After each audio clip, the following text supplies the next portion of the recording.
और बढ़ते आगे बात करते हैं मिडिल ईस्ट की। मिडिल ईस्ट में तनाव कम करने को लेकर कूटनीतिक एक्शन हो रहा है। कतर के पीएम आज करेंगे ईरान का दौरा।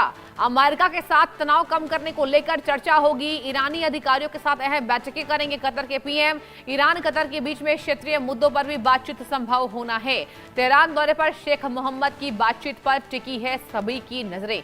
मिडिल ईस्ट में बढ़े तनाव के बीच कूटनीतिक गतिविधियां तेज हो गई। दर्शकों, तनाव कम करने की कोशिशों के कारण कतर के प्रधानमंत्री और विदेश मंत्री शेख मोहम्मद बिन अब्दुल रहमान अल थानी आज ईरान की राजधानी तेहरान का कूच करेंगे। कतर के पीएम के इस दौरे को लेकर बेहद अहम माना जा रहा है, क्योंकि इस दौरान ईरानी अधिकारियों के साथ उच्च स्तरीय बैठकें होंगी। सूत्र यह बता रहे हैं कि बातचीत में अमेरिका और ईरान के बीच में तनाव कम करने के रास्तों पर भी अमल हो सकता है, चर्चा हो सकती है। पश्चिम एशिया में लगातार बने तनाव के बीच कतर की भूमिका एक मध्यस्थ के तौर पर नजर आ रही है। महत्वपूर्ण हो सकता है कतर का इसमें। अब ऐसे में कतर के प्रधानमंत्री का तेहरान पहुंचना इस दिशा में एक बड़ा कूटनीतिक कदम माना जा रहा है। तेहरान में होने वाली बातचीत के दौरान ईरान और कतर के द्विपक्षीय संबंधों के साथ साथ क्षेत्रीय सुरक्षा और मौजूदा हालात पर भी चर्चा संभव है।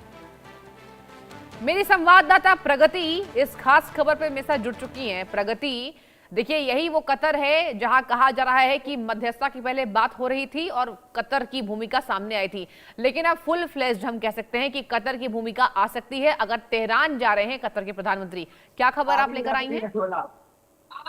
जी सृष्टि, कतर के प्रधानमंत्री और विदेश मंत्री शेख मोहम्मद बिन अल थानी आज ईरान की राजधानी तेहरान पहुंच रहे हैं और उनका यह दौरा एक ऐसे वक्त हो रहा है जब अमेरिका और ईरान के बीच सीधी बातचीत को लेकर गतिरोध बना हुआ है और क्षेत्र में तनाव कम करने की कोशिश लगातार जारी है। और कतर के प्रधानमंत्री की ईरान यात्रा का सबसे बड़ा मकसद है कि तनाव कम करना और अमेरिका ईरान के बीच बातचीत के लिए रास्ता तैयार करना।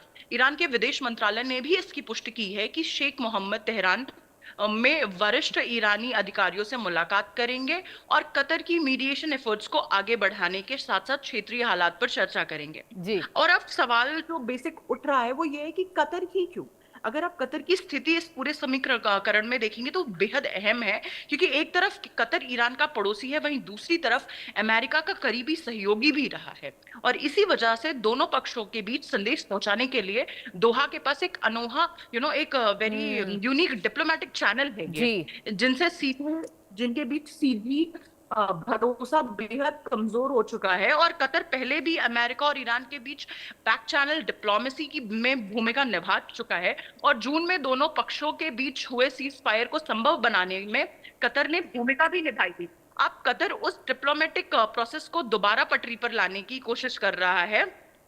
और लेकिन इस बातचीत सिर्फ अमेरिका और ईरान के बीच तनाव तक सीमित नहीं रही है।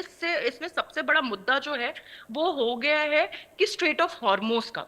हॉर्मोज दुनिया के सबसे important oil shipping choke points में से एक है। युद्ध से पहले करीब 20 million barrel per day crude oil इस रास्ते से गुजरता था, लेकिन अब इसके जरिए ऑयल फ्लो करीब 5 मिलियन बैरल पर डे रह गया है। यानी संकट का सीधा असर ग्लोबल एनर्जी मार्केट पर पड़ रहा है। इसीलिए कतर के प्रधानमंत्री की बातचीत में फ्रीडम ऑफ नेविगेशन भी एक अहम मुद्दा रहने वाला है। और कतर चाहता है कि हॉर्मूज में प्री वॉर स्टेटस क्यों वापस आए और कमर्शियल शिपिंग के लिए रास्ता खुला रहे। ठीक है, तो कतर की तरफ से यह भी कहा गया है कि उसका मकसद टेंशन्स को डीएस्केलेट करना और डायलॉग के लिए कंडीशन तैयार करना है। और अब अगर हम ईरान की बात करें तो तेहरान की सबसे बड़ी मांगों में से एक है कि अमेरिकी सैंक्शन और इकोनॉमिक प्रेशर को कम कराना, ये हमेशा से उनका मेन मुद्दा रहा है। और ईरान का कहना रहा है कि अगर अमेरिका आर्थिक दबाव बढ़ाता है तो मीनिंगफुल डिप्लोमेसी मुश्किल होगी। और हाल ही में अमेरिका ने ईरान पर इकोनॉमिक प्रेशर और बढ़ाने की बात कही है और उसने ट्रेडिंग पार्टनर्स को भी सैंक्शन के दायरे में लाने की चेतावनी दी है। और ईरान ने इसका विरोध किया है और कहा है कि वह इस दबाव के सामने झुकने वाला नहीं है। और यानी अगर अब ये कतर के सामने चुनौती जो है वो बेहद कठिन है, क्योंकि एक तरफ वॉशिंगटन चाहता है कि तेहरान नेगोशिएशन की तरफ लौटे और दूसरी तरफ तेहरान सैंक्शन रिलीफ और अपने स्ट्रैटेजिक इंटरेस्ट की सुरक्षा चाहते हैं। और इनके बीच जो सबसे संवेदन मुद्दा है जो अभी हमने डिस्कस करा वो हॉर्मूज, स्ट्रेट ऑफ हॉर्मूज।